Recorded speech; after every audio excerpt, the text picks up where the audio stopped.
Welcome to Laricy Live. You want to know what's happening in the real estate market? Then this show is for you. I'm your host, Matt Laricy. Alrighty, so today we are talking about inventory. Inventory is low. Not in all areas, but in most areas of America, we are experiencing record low inventories. Half of the markets I work, it's really low. Half the markets I work, it's really high.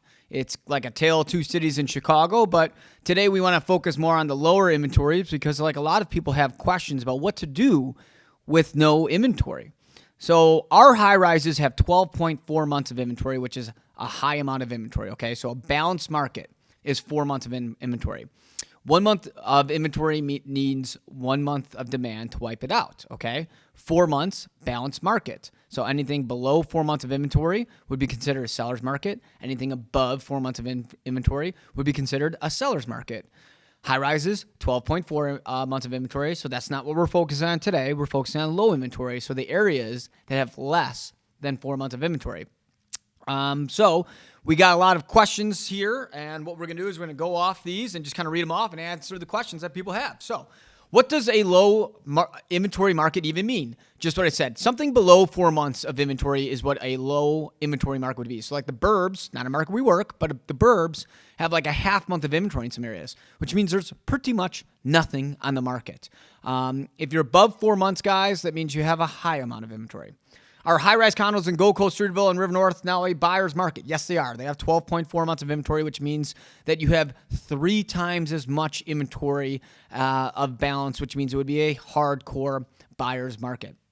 With this crazy market and low inventory, how close to the max pre-qualified loan amount should be offered? Honestly, a lot of times, people are just getting these approval letters. Lenders are going crazy, because they're just generating approval after approval after approval, and these people aren't winning. There's a lot of people are losing 10, 12 different offers before they finally get one. So the main thing is have a bunch of approval letters on hand ready to go so that you're able to not have to disturb your lender, and know your payments.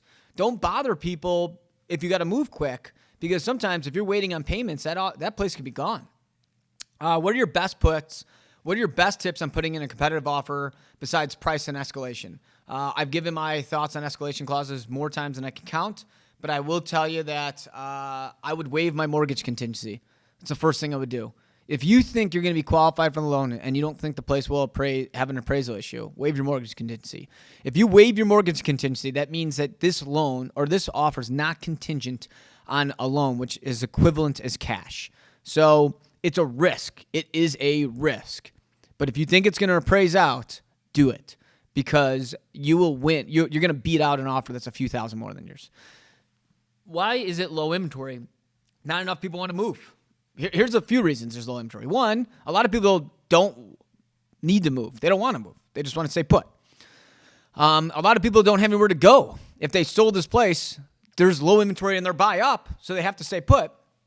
And 3, there's just not the monetary means to be able to buy up. So like they could go up, but they don't. Even if they sold the place, they couldn't buy something bigger for what they need. So those are mostly your reasons on why the inventory is lower. If I was living in the suburbs and I had a house for 20 plus years, I'd sell now. This is probably the best time ever to sell if you're in the suburbs. That market's I think that market's gonna crash and burn. You may say I'm crazy, but I think this suburb fad is going to be short-lived, and 2 years from now, people are going to be using these prices like they looked at 05, 06. So I think 20 and 21 is the 05, 06 for the burbs. How long will low inventory last? Through the end of the year. I think this year is going to be it. Once this pandemic lifts too, I think that's going to ease up pricing. I think it's going to ease up the reason a lot of people are moving. Right now, there's a lot of demand and people that like want to move, and they don't have anything to sell. But I think it's all going to loosen up by 2022. You can't sustain this. This isn't something that can last for like 30 years. And when everything's so good and it doesn't make sense, that usually means that something bad is going to happen or things are going to ease up. I don't think. Like the markets I work the city markets, downtown markets. I mean, like our Lincoln Parks and Lakeviews and stuff like that, they have low inventories, but I don't see anything where it's like I don't see people giving $100,000 over ask price.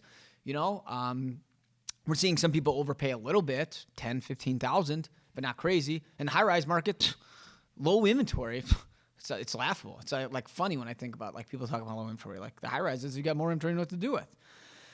What do you say to agents who accept an offer after being on the market only 2 hours? I mean, I've done it. I just did it. No joke. Did it, well, I shouldn't say just, about 2 weeks ago. I mean, we came on at $450 on a property and somebody gave me $495 cash, like right away. I was on the market for like an hour.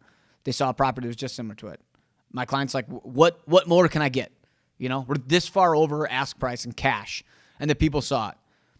Like, so what? I could go on until Saturday, possibly lose that offer I have, or I could get a same offer with the financing and then have to worry about that. I mean, here's the thing. I'm a conservative person. So if I have such a good offer, I don't need to play the hero and be like, let's see if we can get 50 offers. I mean, you know, if you got something that's so good that like you're just like, this is stupid that somebody just gave us this, and they're giving you a deadline, it's up to you. My personality is I'm not a risk taker. I don't like to go to Vegas and put my life savings on black and see what happens. That's not me. I'm the person that's like, hey, this is good enough. I think they've given us like above and beyond what I would have ever dreamed we got. Like, I would take it, but it's your decision. So if somebody does that after 2 hours on the market, then I would say to go with it. If somebody gives you ask price after 2 hours and that's what you think it is and it's a 5% down offer, I'd probably say it's not the best move. But, you know, I get it. Some sellers just, you know, people, selling sucks, guys. It sucks. So some sellers, they got 2 kids and they're regretting even having people on the market and they got their price. They may just say, shut it down. Speed is everything right now. That's the problem. Speed is everything. You're like constantly living on like, oh my God, we got to get there right this second. As a buyer, what's the best way to make your offer stand out? Cash as is, waive inspection. I mean, we've talked about a lot of this stuff with like how to win out, but it's, you know, if you could do cash, but waive your mortgage contingency, take it as is, write a letter, you know, like have all your big things locked up. Waive your mortgage appraisal contingency if you're not going to waive your mortgage contingency. You got to pull all the stops here.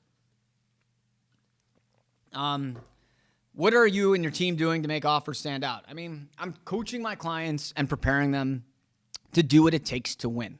I always tell people like, I know what it's going to take to win. I do. I'm like, here's what it's going to do. Do you feel comfortable with it? And then I'm like, hey, if you're overpaying by $15,000, I put that in writing. So 4 years from now, if they go to use me to sell it again, which they should, hopefully, and they're like, hey, you made us overpay because everybody wants to blame everybody else. I'm like, no, I said here, if you go to X amount, you'd be overpaying by X amount. If you go here, you'll be overpaid by here, and you just have to live with it. Not everything's about money. I look at everything in real estate as liquidity. What can I sell or rent? Okay? That's all I look at. It's dollars and cents to me. I have no emotion into it. I don't even have an emotion in the place that I buy. It's dollars and cents. But if you love the place, and at the end of your life, you lost $15,000 on a house that you loved, but you'll spend $30,000 less on a place you don't like at all, do you give a shit about that 15 grand? That's why you have to look at it. Now, I'll tell you if it's a smart financial move. You have to know if it's a smart, emotional move to you. Like, are you going to miss that 15,000 if you overpay for it? So I set my clients' expectations. I prepare you to win. I also call the agents up and feel them out.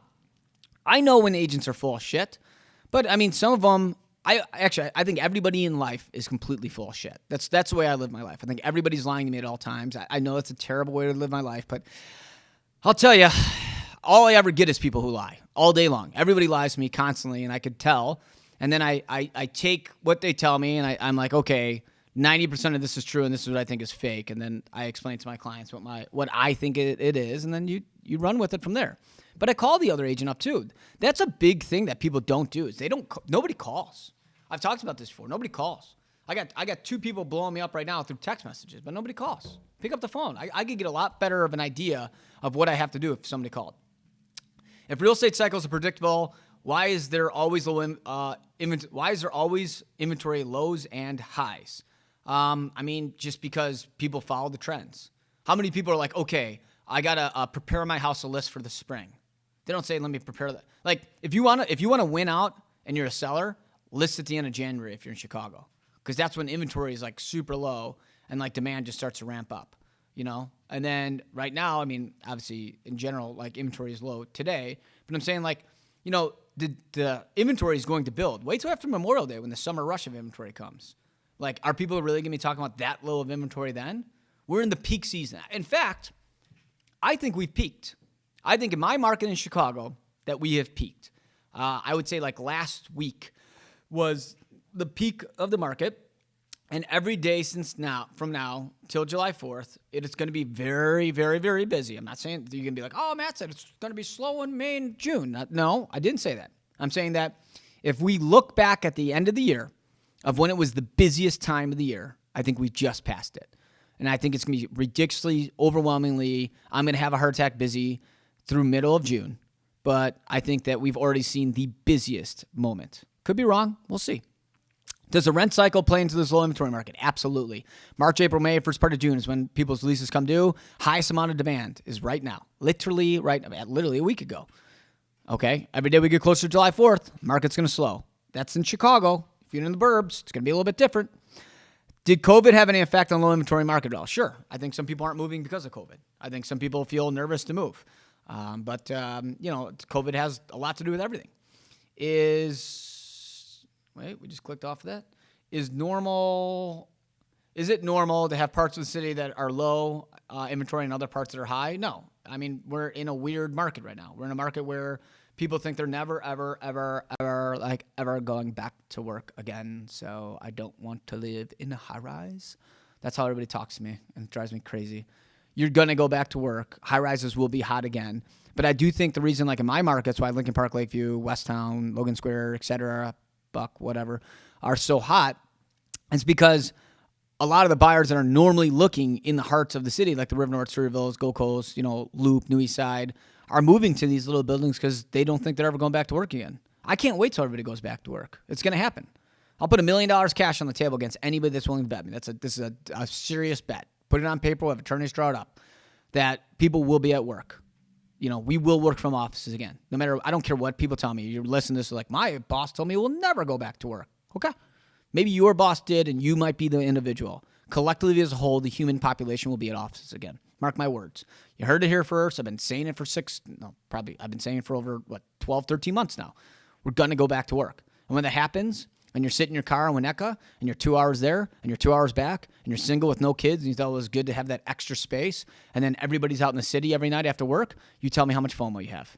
You're under 35 years old, and you bought in the suburbs, you're not married, you don't have kids, you don't have a boyfriend or girlfriend. We'll see how much that lasts. So yeah, right now we are experiencing extreme highs and extreme lows, but it's not sustainable. Is real estate inventory tied to the stock market at all? I mean, no, but real estate is very much like a stock. It goes up, it goes down. There's emotion at play. People like to talk about it. Just like as much as people like to talk about stocks, they like to talk even more about housing. It drives me. I'll tell you what. That's what drives me nuts. Everybody loves to talk about housing, and everybody is a housing expert. I should probably do another podcast about how everybody knows everything about real estate. I'll tell you, no matter where I go, I get in an elevator. People's like, "What do you think about the market?" Sometimes I get home and it's like 10 o'clock at night, and I've been working since 4 a.m. and somebody asks me about the market. I'm like, not now. It's like Jay Cutler. They have those rumors about Jay Cutler. He's in the bathroom, and it's like, I don't care. And they think he's an asshole. I see you, Jay Cutler. I see why you're like the way you are. You get home and like somebody asks me about it, I'm like, fuck, man. I don't want to talk about it. It's like you can't even talk anymore because you talked all day, and then you got to talk again. So yeah, it is much like the stock market. What can we expect after a low inventory market? The market's going to die down. Prices are going to soften up. I don't think we're going to see like a real estate crash. I mean, maybe the burbs. I'm not educated enough in like what's happening Waco, Texas, and like how that market's going to affect. Maybe a lot of the areas are going to drop. In my market, we're only going to get better because people are going to migrate back to the city. So I just think it's going to soften up. I think that's the main thing to know is that prices and all of this is going to soften up. It's like a gold rush right now for housing, and it's going to slow down. What are the signs a low inventory market is coming? I think the signs are normally is that when you start seeing a lot of people rush into the marketplace and, there's not enough demand. Look at views online. Look at, search tendencies. Look at how many showings you're getting. I mean, you could kind of predict when it's going to start to pick up.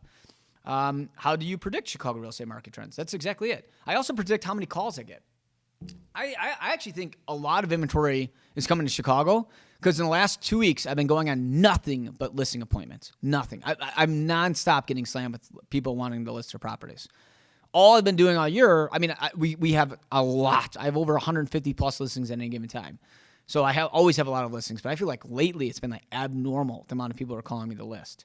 And I'm not seeing as many people want to rush into the market to buy. We're seeing a lot of people to buy. I know what somebody's saying, like, I'm getting slammed with buyers. Listen, guys, I have over 500 buyers on hand right now that could buy today. So I get it, okay? I get it.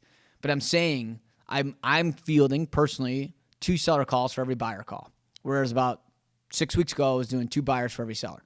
So now I'm not saying that I rule all and, this is now where it's going to be, but this is how I kind of start to predict the market. Is I start getting the calls, I start looking at inventory, I start looking at web traffic, how many people are looking at stuff, and I start playing around with the things. I'm like, okay, this may be the beginning of where the inventory picks up. And it's going along with what I said. So, because I've been telling people that after Memorial Day, you're going to be seeing that summer rush of inventory, and naturally the demand drives down.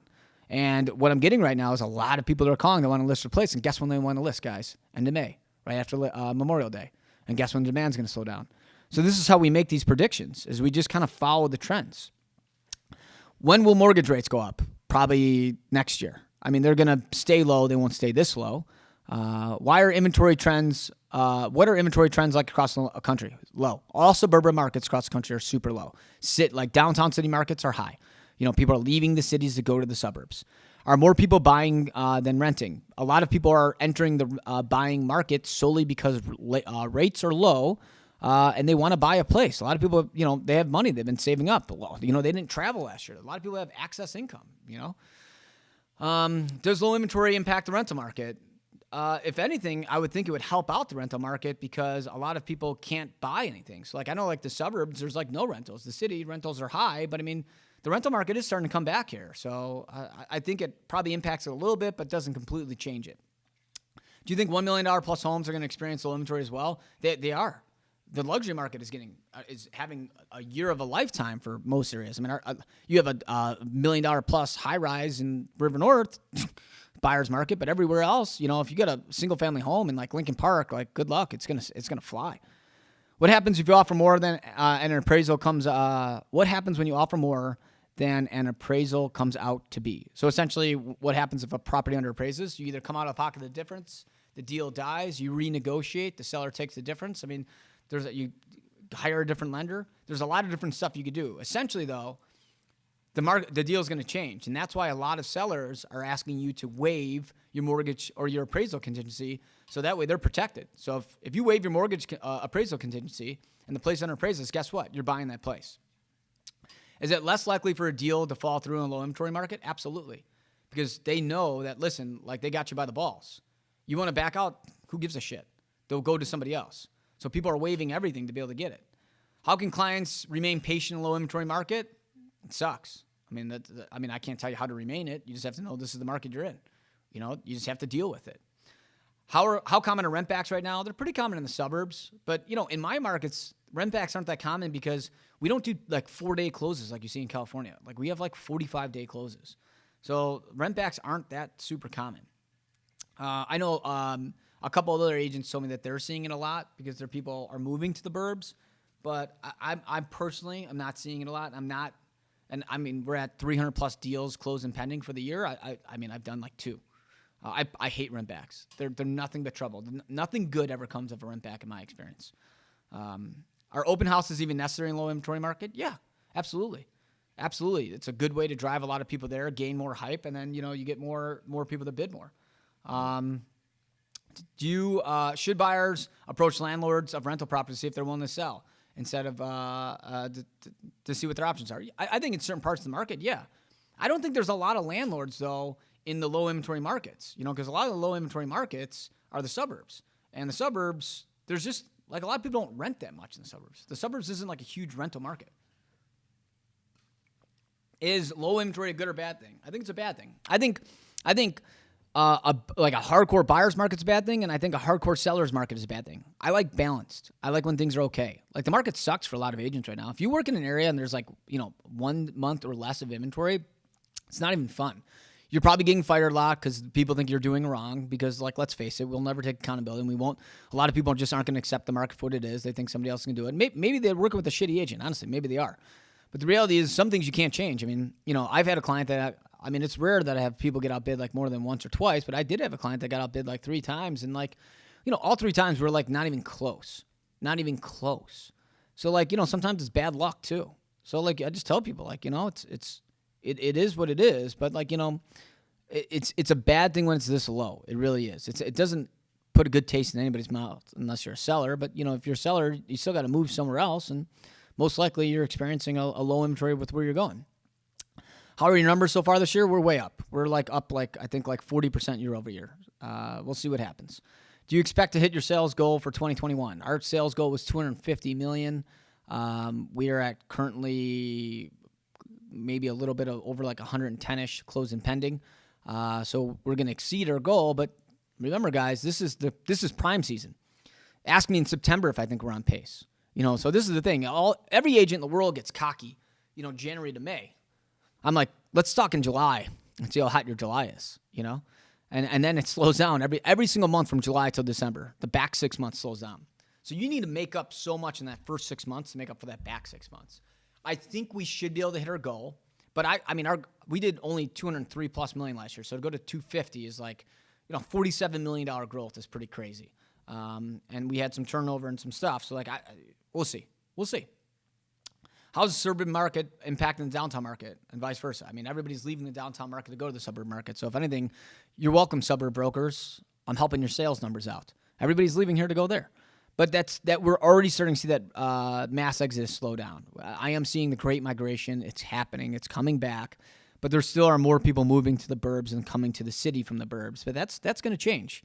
Give it another month or so when everybody's getting notices they're going back to work. What is the average time in the market during low inventory markets versus the opposite?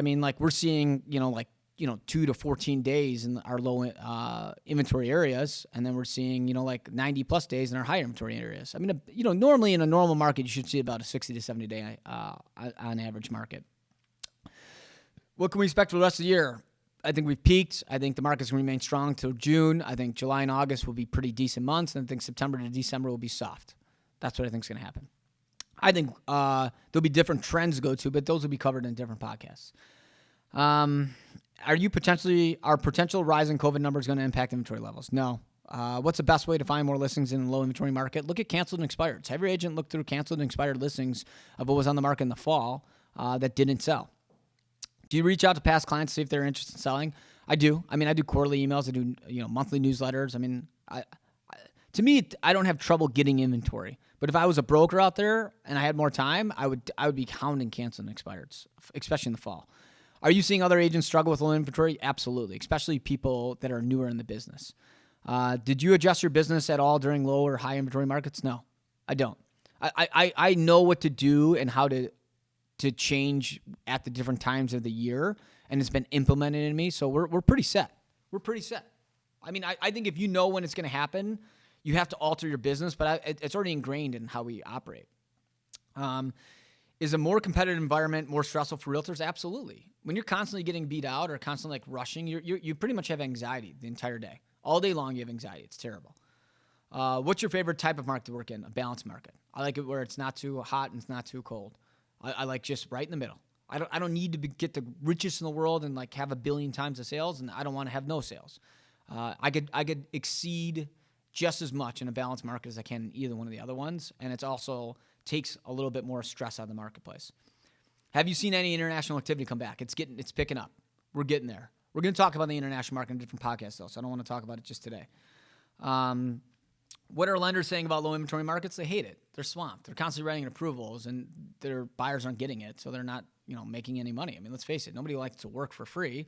So if you're writing 50 pre-approval letters and the person never buys and ends up renting, and that guy just got paid $0 for doing, maybe 10 hours of work, and he could have just sat on the couch and played with his kid for 10 hours.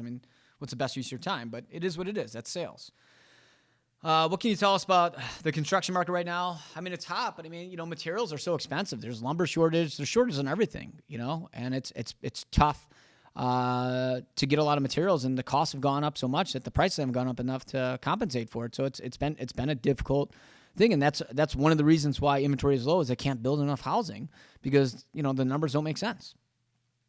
All right, so that's most of the inventory questions. I think we've pretty much covered it. I think the best way to look at it is that knowing that next 60 to 90 days through June is going to be tough for inventory, but It's like when they say winter's coming, inventory is coming. Like it's never going to get balanced probably all year, but it'll be a little bit better than it is today. So, thanks for watching. Make sure to hit the bell, subscribe to our page here to, stay up to date with our latest videos. Thanks for listening to Laricy Live. Make sure to tune into our next episode and subscribe to our podcast. Thanks for listening to Laricy Live.